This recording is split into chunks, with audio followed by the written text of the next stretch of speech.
This one is from Denise. Denise emailed us. She emailed us questions at askjoedimatteo.com. That's questions at askjoedimatteo.com. You can ask us questions there too. But Denise said, are there any supplements I can take to help decrease my blood pressure?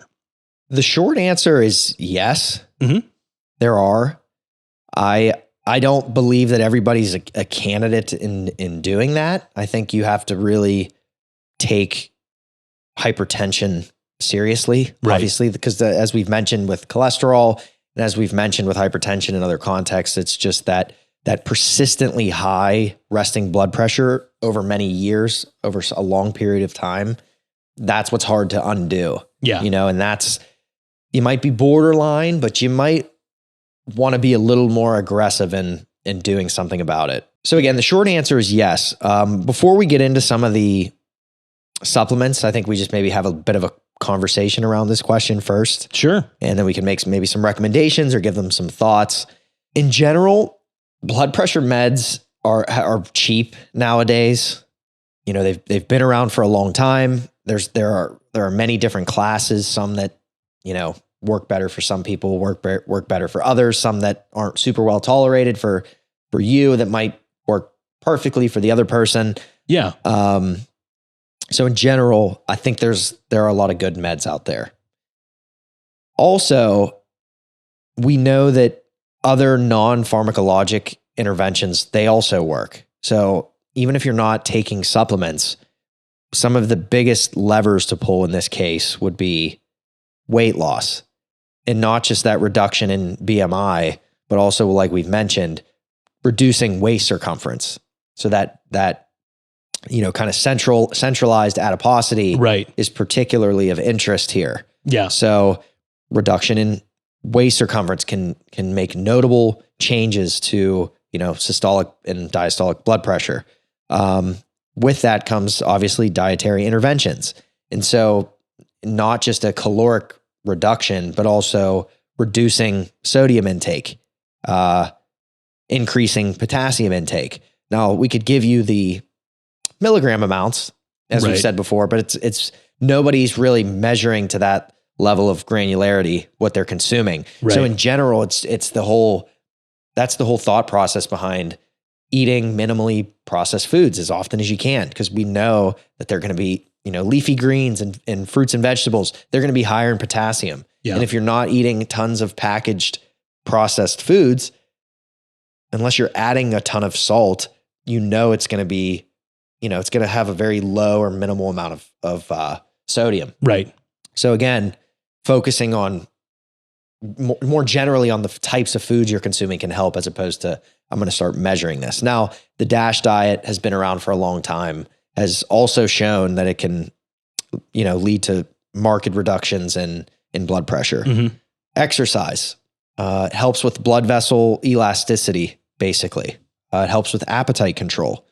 We know that resistance training and conditioning together are even better than just doing one or the other. We've mentioned sleep hygiene. So not just the duration, but the quality of your sleep. Are you striving for 7 hours? Is there something impeding your ability to achieve good sleep on a nightly basis? Yep. I mean, we just listed, 5-6 things. And before I move on, we talk about sleep apnea.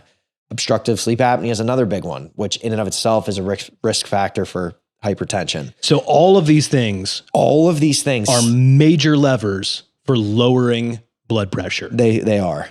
And for a lot of people, looking at, primary hypertension, or it might be a little bit beyond the scope of this discussion, but there are other causes. There are genetic factors. There are things that unfortunately lifestyle has a hard time addressing. It's not that you don't make those changes for a plethora of other reasons. Right. You don't just exercise because of blood pressure. You don't just watch your diet because of blood pressure. Again, this is just, it's making those lifestyle changes. They affect like a whole cascade of things, obviously.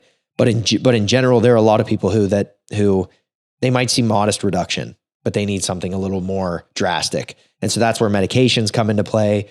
That's where if someone is kind of hell-bent on not starting a medication, right, that potentially trying some sort of dietary supplement, that might be a decent idea. Again, I can't quite endorse that. Right. Per se, it's a little complicated. I think in general, these are consultation questions more than anything with your doctor, with Joyce, with a provider that you trust.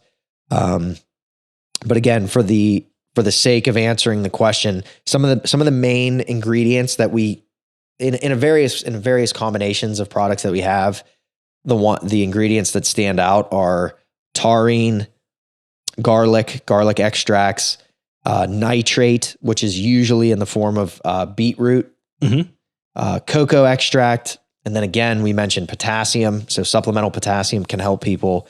Magnesium is another one that's often found in more comprehensive blood pressure products. So I don't really know that it helps to go through different dosing and all that sort of thing. I kind of will leave that to the individual to reach out to us or talk to Joyce. Situationally dependent. It is. Yeah. It certainly is. Again, there are options supplementally that can help. And hey, especially if you do find yourself right on the border and you're implementing some of these lifestyle changes, maybe utilizing one of these products, especially like taurine or something like nitrate that's often in, exercise or recovery products as it is. Yeah. You might get that dual benefit. At least, is it going to be lowering your blood pressure by 10 points? I don't know, but it might help your aerobic capacity. And that's important too. So if in any chance that you can, two birds, one stone it, absolutely. Then that's great too. So if I heard you right, because Denise is saying, are there supplements that I can take to help decrease my blood pressure? The implication is Denise has high blood pressure and she wants it lowered and she's trying to avoid medication. And just to sum up what you said medications work and they're effective and they're cheap, but so does exercise and diet control. Those are and general reduction of adiposity, primary waist circumference.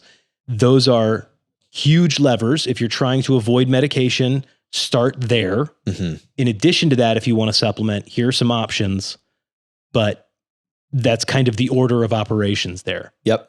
Makes sense. And I love that. I think there is, that reminds me a lot of your dad, that get your diet right, get your exercise right, then we can supplement, then we can take pharmacological steps if we need to. Sure. But don't be afraid of them. They're there to help. And that's the point. And the other thing you mentioned, I think that's really important, is it is the amount of time, the time that your blood pressure is high is just as relevant as how high it is.